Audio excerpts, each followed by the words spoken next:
And this one here, we had another side, it malfunctioned, the clamp. That's a big clamp on the wall there. It opened up and the thing fell down. It's basically an empty cavity.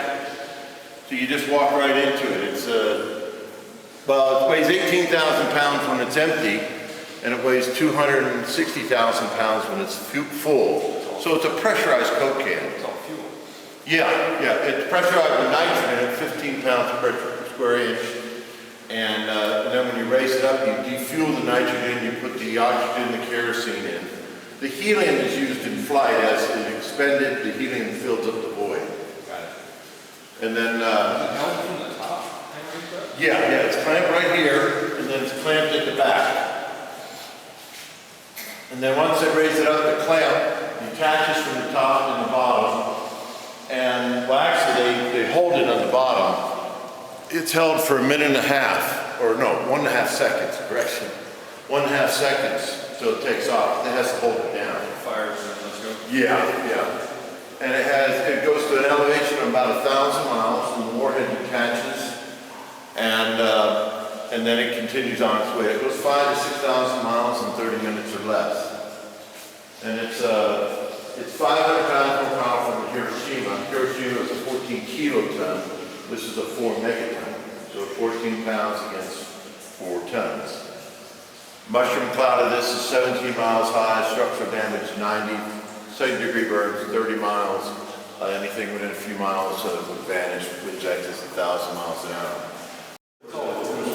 Yeah, so the 2 outer engines would fall off, and the center one would continue.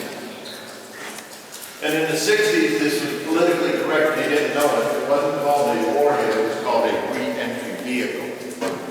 So in the 60s, this was active in the 62 missile crisis. It was constructed in 59.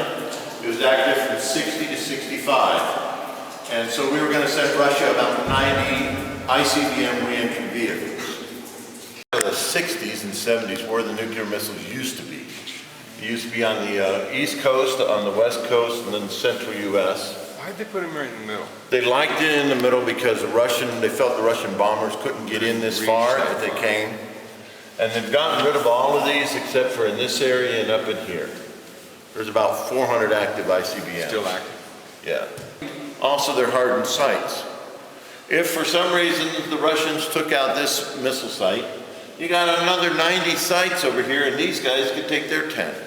So you don't want to send nukes on the nukes. You're not going to do anything. You want to maybe send nukes to Warren Air Force Base because it's an Air Force base. You want to send nukes down to Fort Carson, it's an Army base.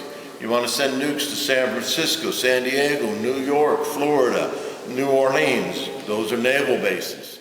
And this is the room that would have the missile, there were pumps, valves, gauges, there was a huge computer bank against that wall, and so this operated the system that kept it going. And this goes down to the cruise quarters, generator room, and the command center. There'd be electric wiring tray over here, and then on this side there'd be your water pipes.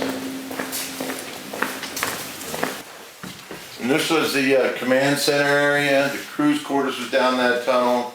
This is what the crews wore. They wore basically painter coveralls with their patches. The gentleman with the green belt on, he was the officer on duty, and he had the pistol. And back then, all they had was electronically verify, and they had 2 buttons here, target A or target B. And it would tell them to push B or A. It's still classified today where it was. But say their B target was Moscow, and another site's A target was Moscow, and they couldn't shoot. Then they tell these guys to push button B. Destroyed and stuff. What was this room? This was the generator. These were the generators. And we got... what did they do with those? About 68, 66.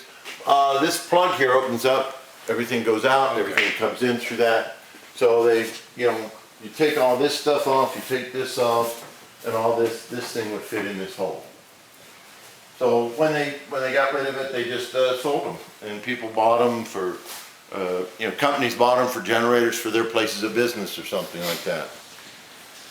And this is what the missile looked like. Okay. So these would fall off the... Yeah, the 2 outer cowlings in here would fall off in flight.